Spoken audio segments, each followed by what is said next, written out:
According to the latest data from the US government's personal income and spending figures, Americans might be out of savings.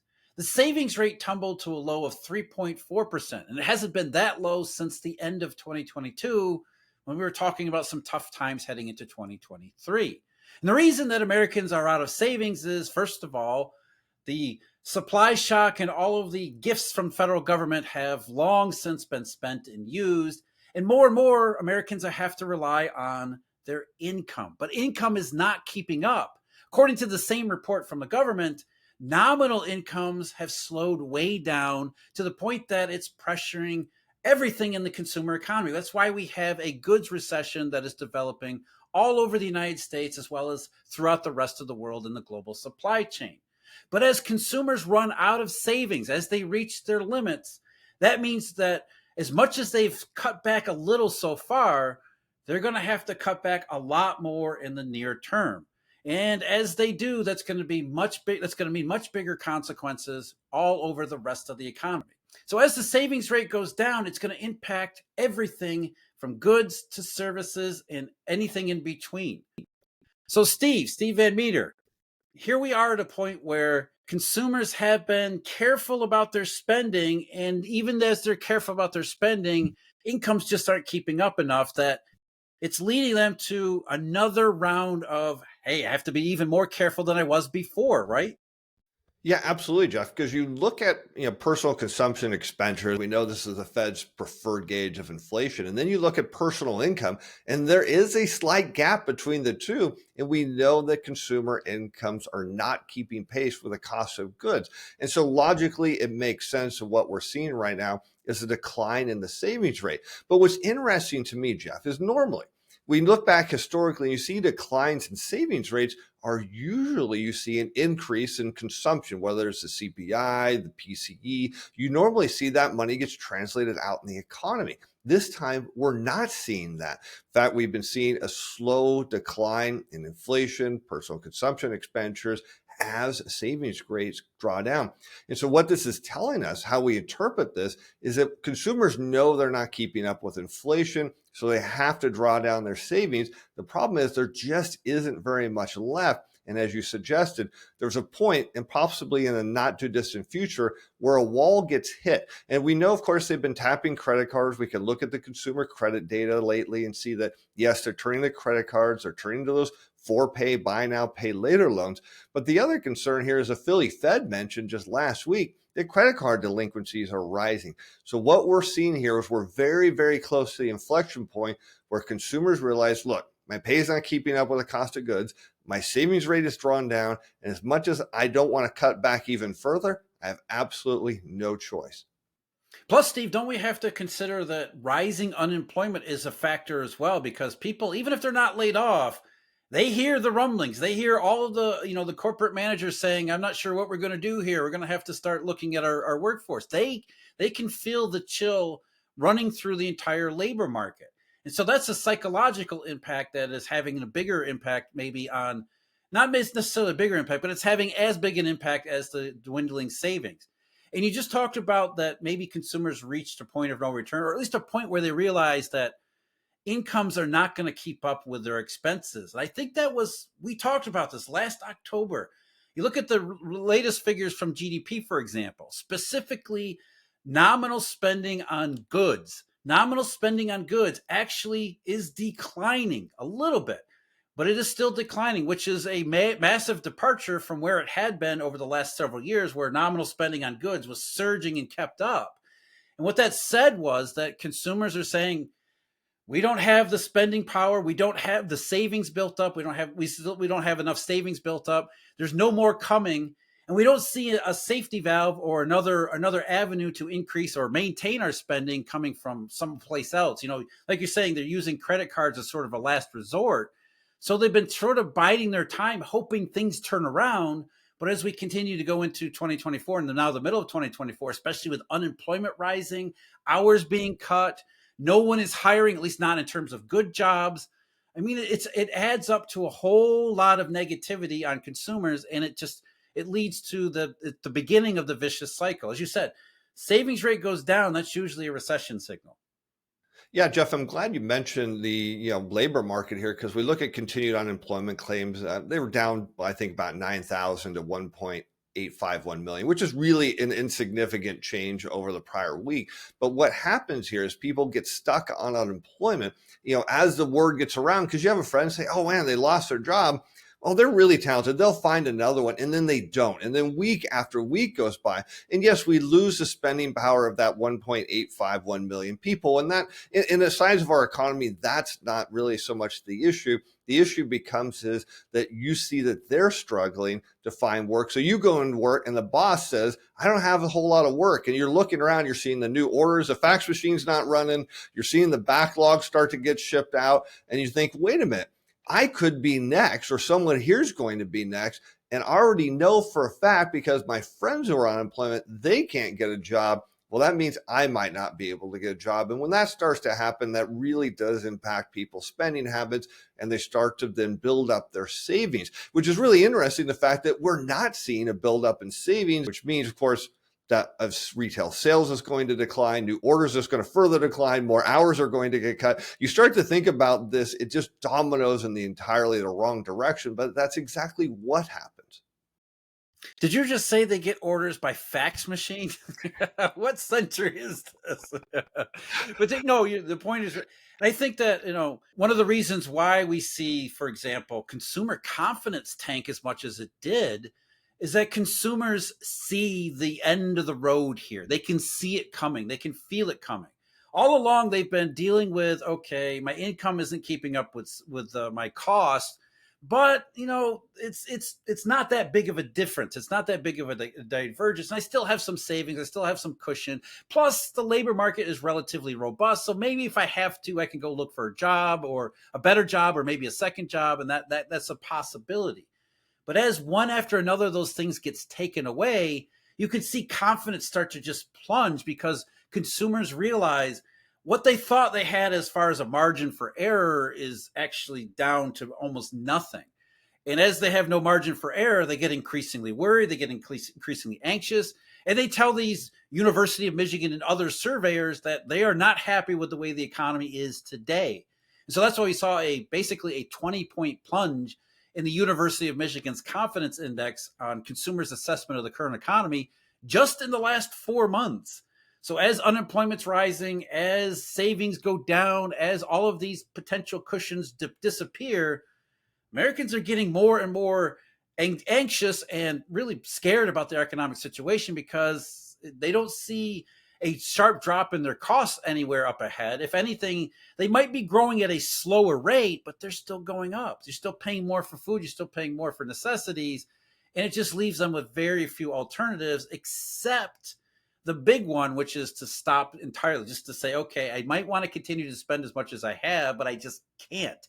So while I was cutting back a little bit, skipping a Big Mac every once in a while, maybe not going to Starbucks every single day, then they start skipping everything and just battening down the hatches and waiting for this downturn to play itself out over the next however long it takes. It's interesting, Jeff, when we look at consumer confidence going into recessions, what we see is a plunge historically. And so to see this right now, we've noted that, of course, the University of Michigan survey has on an upward trend and it's had some pullbacks, kind of like a stock market, and it's continued to go higher. But this time it looks like it's at the beginning of a big downward move. And so if you start taking things like, the personal savings rate, and you take inflation, the personal consumption expenditures into factor here, is not unusual where you see a slowdown in spending coming into a recession. So we see that in the advanced retail sales match by a decline in the savings rate. So what you're seeing here in the University of Michigan sentiment survey is that consumers are actually admitting to the fact that, yes, goods prices are too high. My income is not high enough. My savings is getting too low. And we then see it in the data, of course, of their spending habits. And it's all validating that, no, this isn't a soft landing scenario. This isn't a let's cut rates once in September and magically everything gets fixed. What this is telling us is the U.S. economy is now headed in the wrong direction. Yeah, that's one of the things about consumer confidence. As you just said, consumer confidence was rising. It was rising from late 2022, early 2023 up until recently. And the reason it was rising was because consumer price pressures were diminishing. So, consumer confidence never really got that high, but at least it stopped falling. It stopped being so drastically pessimistic. And as consumer price disinflation developed and became more evident, consumers got a little less pessimistic along the way. But that didn't change over the last several months. As consumer confidence has fallen off a cliff here, it's not because consumer prices came roaring back and everybody's like, oh no, here we go again. Instead, disinflation, if anything, over the last couple months, as the latest data has shown, has disinflation is even bigger than it was previously. So it's not restarted consumer price pressures, not reignited inflation. Consumers are increasingly negative because of what we were just saying. They see the unemployment rate go up. They see unemployment in their own experience. They know they don't have much margin left, and they're increasingly pessimistic about it because it makes perfect sense why they would.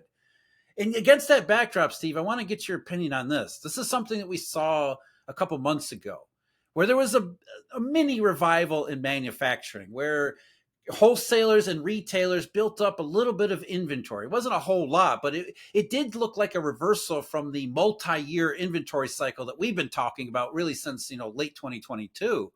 And so for whatever reason, wholesalers and retailers built up a little bit of inventory. That meant that the manufacturing sector looked like it was about to turn around. And then it's like something yanked the rug out from everybody. Over the last couple of months, manufacturing has tumbled. The latest data from a couple of the surveys suggest really substantial weakness. So, I mean, the question is, first of all, what were manufacturers and retailers and wholesalers thinking by building up inventory? And now what are they going to be thinking as we see all of this negative signs from the consumer economy? Now retailers and wholesalers have this inventory, and suddenly consumers are even more pessimistic than they were. Jeff, I kind of figured it was a more seasonal effects of going into the summer season where you need to kind of have the right inventory. And that's been an issue. We've heard that, companies have ordered stuff and due to, various reasons, it's just taken a long time to get goods and they kind of missed the peak selling cycles that they wanted to hit. So I looked at this and said, hey, they're kind of jumping the gun. They're getting the inventory they want. They're getting it quickly. So that way they can have it. The problem, as you kind of alluded to, is consumers can't afford it. So they're not coming out and spending the way everybody hoped. So we did see wholesalers and retailers kind of buy into the, hey, you know what? We think the Fed's got this second half, soft landing scenario. Consumers are going to come out and spend, because we keep hearing that over and over, that consumers just have money and have a desire to spend. Now we know they have the desire, but the data doesn't say they have the money, and that's the problem. And so, yes, I kind of looked at it as more of a, kind of leading into the summer seasonal event. And I'm not surprised at all. The fact that we're seeing the manufacturing data roll over and head down is just a symptom of what we're seeing in the labor market. Because if this was a revival, then what would happen is we'd see people coming off the unemployment line and going back to work. Instead, we're not seeing that. In fact, what we're seeing in the surveys is a lot of manufacturers are now saying, hey, we're coming somewhat into balance here with our workforce at the moment, but we're still cutting hours. And that's not exactly what you're looking for. Yeah, I wonder, how much did the Red Sea, the bottleneck and transportation snafus and everything, how much did that maybe play into? Because you're right. I think a lot of retailers looked at, the experience a couple years ago and said, I don't want to be in a situation where I don't have a product and I have a lot of customers who really want it. So they looked at the Red Sea thing and thought, yeah, maybe I should order early this year and get the goods here before lest I risk not having what everybody wants. Because as you said, rate cuts are coming, consumers are going to be out in full force. I better get that stuff in my house today or in the warehouse today, just so I have it.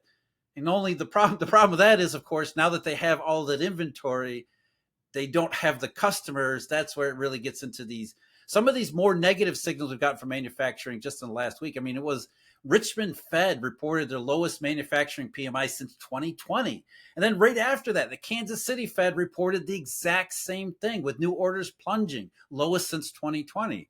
So if retailers and wholesalers were indeed in a rush to get their product in-house before, just to make sure they had it because they were worried about whatever the case, shipping problems, logistics, or just regular seasonal factors, they might already be regretting it because we're seeing the downturn. Another thing too, we know that imported goods, a lot of imported goods was not on increased demand from the United States for products from China.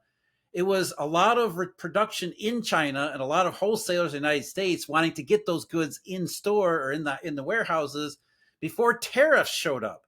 So that might be like a double whammy of artificial non-economic factors that pulled forward a ton of demand, which will have to be paid for literally and figuratively in the months ahead. Yeah, Jeff, and I think kind of the risk here is you're right. They kind of ramped up inventories, but the problem now becomes is with a lack of demand, you've got your workforce. And what did we see out of the German PMIs? We saw, of course, new orders sharply drop, but it wasn't just that. It was the backlogs of orders, which we have noted been seemingly in contraction for almost forever at this point, and based on a data series. But they said it was a huge decline. And we know that that means at some point, those backlogs get down to next to zero. And that's the point where workers are going to leave very quickly. Maybe this was kind of a last hurrah by the U.S. manufacturing sector, hoping to keep things running.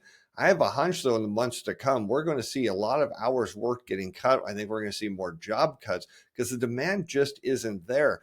And a lot of people think, well, it's okay because the services sector is so strong and robust, it will lead people. But the PMIs there didn't even suggest strength. So we're seeing this kind of broad slowdown. And as we've noted, it's very slow at first. And people think, well, it needs to happen all at once. Well, it doesn't. It takes time. But when it does happen, then it's way too late. And as I said earlier, a rate cut or even two, it's not going to make a difference. It's not going to flood the economy with money. The average consumer won't even know what it means, with the exception that at some point the interest rate on the credit card might come down, but they won't be able to afford the payment anyways, so it doesn't really matter. I think that's the overall point that we're seeing in a wide variety of ways. That as consumers, the savings rate goes down, the consumer confidence goes down. They're saying we're out of options here. And I think that's the theme that keeps coming up. We're out of options. We're kind of hoping that everything works out. And we have been hoping over the last 6 months that everything will work out this year, but we're out of options. We're out of options in manufacturing. We're out of options in consumers. The services sector might still have a few options left, but those are going to disappear pretty quickly as well. As the savings rate goes, so does the economy. Can't edit the intro. Yeah, you can't have. No, exactly. Because that's how you can tell YouTubers edit. Their audio track is clean, and they're like, whoop, whoop, whoop. And you're like, yeah, the face. There's a hand over here. There's a hand over there.